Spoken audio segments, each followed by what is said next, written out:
మన తెలంగాణ ఏర్పడి 11 సంవత్సరాలు అయింది. 4 కోట్ల ప్రజలకు కన్నీరు మాత్రమే మిగిలింది.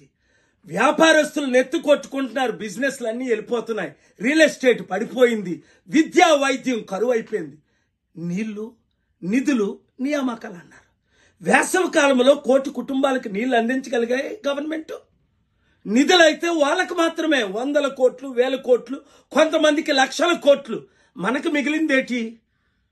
4 కోట్ల ప్రజలకి 10 లక్షల కోట్లు అప్పు. వడ్డీ కట్టలేము, అప్పులు దొరకట్లేదు అని రేవంత్ రెడ్డి మొన్న ముఖ్యమంత్రే, అరే మమ్మల్ని ఢిల్లీలో దొంగలా చూస్తున్నారు, దోచుకునే వాళ్ళ చూస్తున్నారు, అపాయింట్మెంట్ ఇవ్వట్లేదు, అప్పులు దొరకట్లేదు అని చేతులు ఎత్తేశాడు. ఇది ఈరోజు తెలంగాణ పరిస్థితి. 60 లక్షల నిరుద్యోగులకు ఉద్యోగాలు వచ్చాయా? కంపెనీలు వచ్చాయా? ఎన్ని సమిట్లు పెట్టి ఏమైనా మంచి పేరు వస్తుందా? సరికదా. మహిళలకు క్షేమం లేదు, సేఫ్టీ లేదు, రోడ్ల మీద నడలేకపోతున్నారు.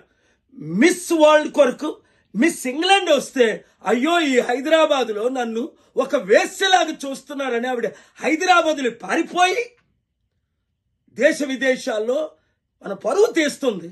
ఇది ఈరోజు పరిస్థితి. అందుకనే వీళ్ళ వల్ల మార్పు రాదనే శ్రీకాంతాచారి తండ్రి వెంకటాచారి, అయ్యా నేను 1200 మంది కుటుంబాలు బలిదానం చేస్తే తెలంగాణ ఏర్పడింది, ఈ పార్టీల వల్ల లాభం లేదని ప్రజాశాంతి పార్టీలో చేరాడు.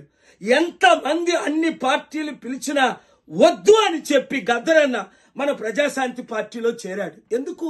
మార్పు రావాలి, ఆ మార్పు మనమే తేవాలి, మనందరం కలిసి పనిచేస్తాను. వాళ్ళైతే కొట్టుకుంటున్నారు. 20 లక్షల వార్చి సరిపోదు, 200 కోట్ల రూపాయలు అపార్ట్మెంట్ దుబాయ్లో సరిపోదు, నాకు 100,000 కోట్లు కావాలి, అన్నకిచ్చిన ఆస్తి నాకు కూడా కావాలి. ఇది ఈరోజు తెలంగాణ పరిస్థితి. ఈ కుటుంబ పాలన వద్దు, ఈ కుల పాలన వద్దు, ఈ అవినీతి పాలన వద్దు, వారి పాలన మనకొద్దు. మన ప్రజలకు శాంతి రావాలంటే ప్రజాశాంతి పార్టీయే రావాలి, మన పార్టీయే రావాలి. మీరు నేను కలిసి పనిచేస్తే తప్పక బంగారు తెలంగాణను తీసుకొస్తాం. అవినీతి అక్రమ అప్పులన్నీ తీర్చేసి తెలుగు రాష్ట్రాలను అభివృద్ధి చేస్తాం.